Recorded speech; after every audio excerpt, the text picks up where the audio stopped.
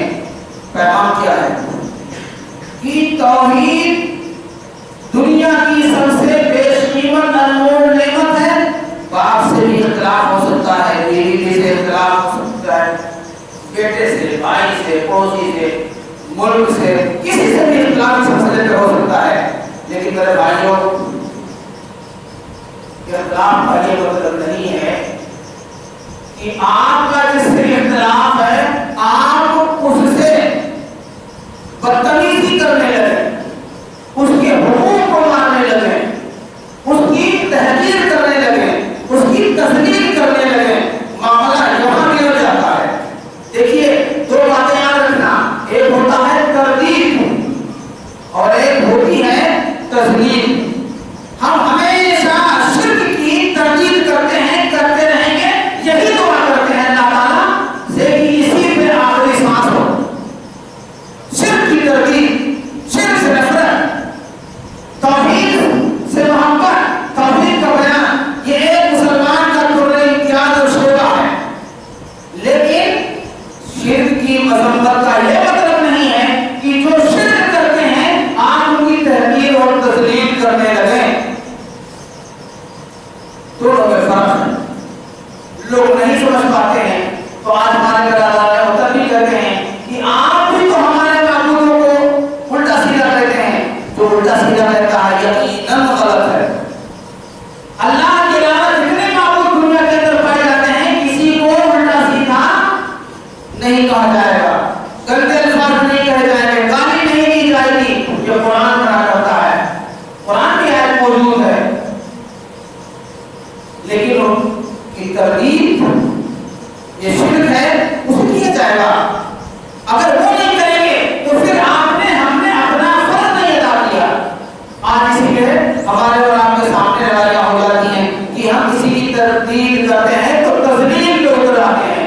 اور تو اور چھوڑ دیجیے، برادران وطن کو تو چھوڑ دیجیے، مسلمانوں کی بات کرتے ہیں۔ مسلمانوں میں کتنی جماعت ہیں؟ تمام جماعتوں کے متفقہ مسائل تو نہیں ہیں، اور سارے مسئلوں کے اختلاف ہے۔ اگر ہم کسی دوسرے مخالف گروہ کے ایک مسئلے کی تردید کرتے ہیں تو ہم لال پیلے ہو جاتے ہیں، جھاگیں نکل آتی ہیں، لڑائیاں شروع ہو جاتی ہیں۔ کیوں؟ اس لیے کہ ہم تردید کے ساتھ اپنے مد مقابل کی تذلیل کرتے ہیں، تحقیر کرتے ہیں۔ ابراہیم علیہ السلام کی اس واقعے کی پیغام ہے کہ آپ جس عقیدے کو نہیں مانتے، جس مسئلے کو نہیں مانتے، آپ نہ مانیں، لیکن دوسرے کی تحقیر، تذلیل قطعاً اسلام برداشت نہیں کرتا ہے، قطعاً نہیں برداشت کرتا ہے۔ آپ دیکھیں کتنے پیارے انداز میں ابراہیم علیہ السلام نے کہا، وَإِذْ قَالَ إِبْرَاهِيمُ لِأَبِيهِ آزَرَ، میرے بھائیو بت فروش، بت گر، مدن، دینر کو کہتے ہیں اے والد محترم، کون کہتا ہے؟ موحد، توحید والا، تمام کائنات کے پیغمبر محمد صلی اللہ علیہ وسلم کے جد امجد۔ آپ کو معلوم ہے آدم علیہ السلام کے بیٹے 3 تھے، اس میں ایک بیٹے کا نام سام لکھا جاتا ہے۔ سام کی جو اولاد چلی ہے اسی نسل سے ابراہیم علیہ السلام ہے، اور ابراہیم علیہ السلام کی جو نسل چلی ہے اسحاق اور اسماعیل سے کوئی پیغمبر نہیں۔ آخر میں کائنات کے تاجدار محمد رسول اللہ صلی اللہ علیہ وسلم سرزمین عرب میں مکہ کے اندر پیدا ہوتے ہیں، اور اسحاق علیہ السلام کی نسل سے عیسیٰ علیہ السلام تک اوپر چلے جائیے، بے شمار انبیاء کرام ہیں۔ ابراہیم ہی کی نسل سے نبوت چلی ہے آخر میں۔ تو نبی اکرم صلی اللہ علیہ وسلم کے دادا ابراہیم علیہ السلام کی جن کی پیروی کا حکم اللہ تعالیٰ نے میں نے پہلے بھی بتایا ہے آپ لوگوں کو، نبی صلی اللہ علیہ وسلم کو دیا ہے کہ اے محمد صلی اللہ علیہ وسلم آپ ملت ابراہیم کی پیروی کریں، اور پوری کائنات کو حکم دیا جا رہا ہے کہ آپ محمد رسول اللہ صلی اللہ علیہ وسلم کی پیروی کریں۔ کتنا بڑا مقام ہے۔ تو بہرحال مختصر بات یہ کہنا چاہتا ہوں کہ توجہ کے ساتھ سنیں، ہمارے یہاں بہت زیادتیاں ہیں. اگر ہم شرک کی نفی کرتے ہیں، ہم بدعتوں کی نفی کرتے ہیں، ہم خرافات کی نفی کرتے ہیں، تو کہیں نہ کہیں انانیت غالب آ جاتی ہے، کہیں نہ کہیں ترشروئی آ جاتی ہے، اور کہیں نہ کہیں ہم اپنے حق کو پار کر جاتے ہیں اور مد مقابل کی تردید کے بجائے ہم تحقیر اور تذلیل کرنے لگتے ہیں. معاملہ پھر بگڑ جاتا ہے. آپ کو تحقیر تذلیل کا اللہ رب العالمین نے پابند ہی نہیں دیا ہے. آپ کو صحیح معنی میں اللہ تعالیٰ نے اچھے اسلوب میں دوسروں تک اپنی بات منتقل کرنے کا حکم دیا ہے. ماننا نہ ماننا، منوانا نہ منوانا، یہ اللہ تعالیٰ کا کام ہے.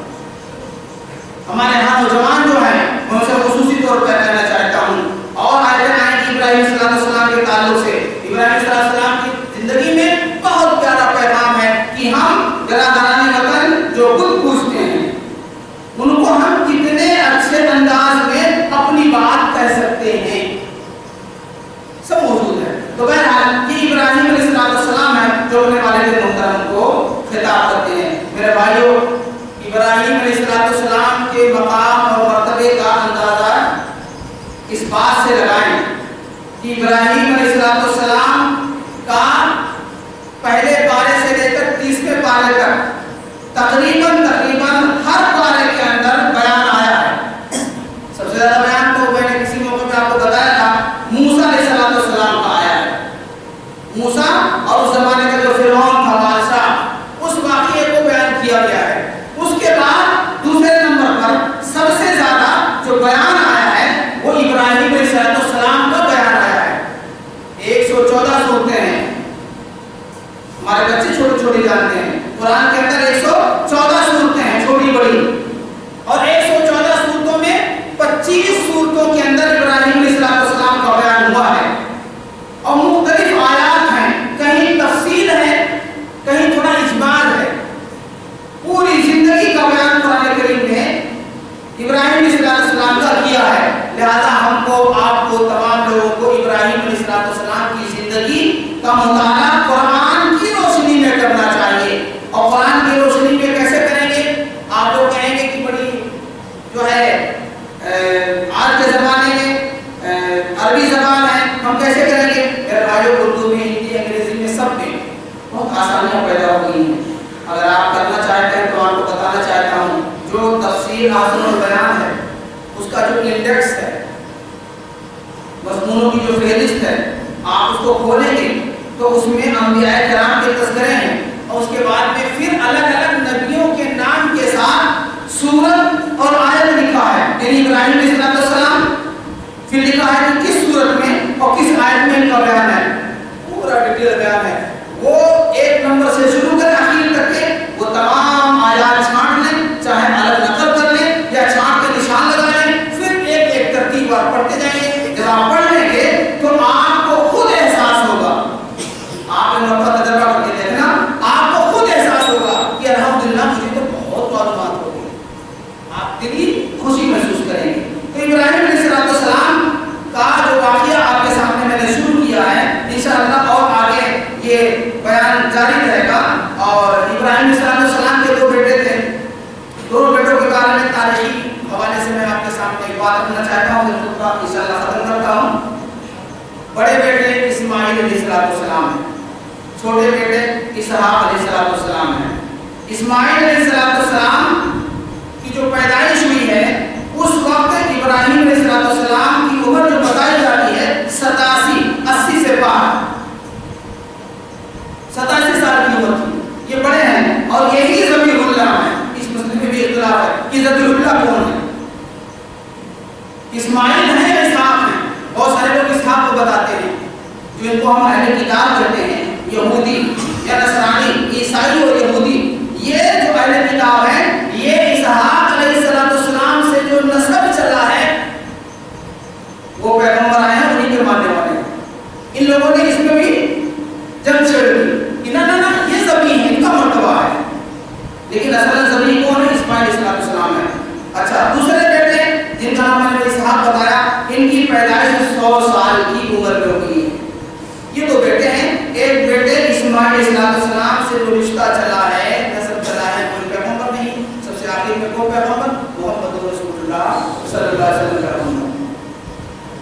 ابراہیم علیہ السلام بہت سارے نبی ہیں، عیسیٰ علیہ السلام تک پیغمبر ہیں.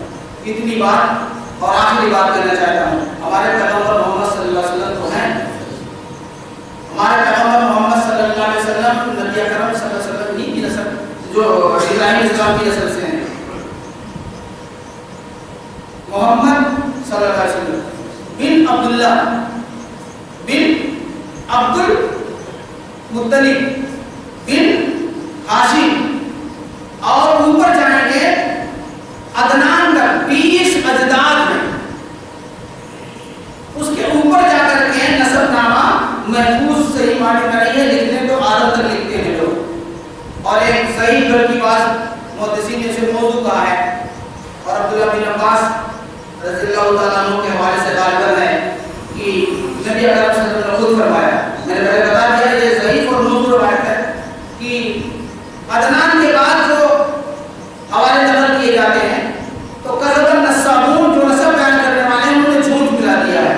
حالانکہ یہ جھوٹ ملا ہے کہ یہ روایت بھی خود جھوٹ ہے، لہذا تاریخی حوالے سے عدنان تک آپ صلی اللہ علیہ وسلم کا نسب نامہ محفوظ ہے، اور عدنان سے اوپر جا کر کے محفوظ نہیں ہے. لیکن یہ بالکل فیکٹ ہے کہ آپ صلی اللہ علیہ وسلم اسماعیل علیہ السلام یہ ابراہیم علیہ السلام کی نسل سے ہیں. اتنی باتوں میں اپنی بات ختم کرنا چاہتا ہوں.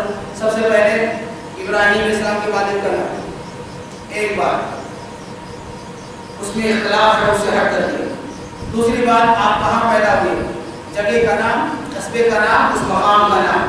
پھر انبیاء فطرتاً توحید پرست ہوتے ہیں، پھر اپنے باپ کے سامنے پیغام رکھتے ہیں.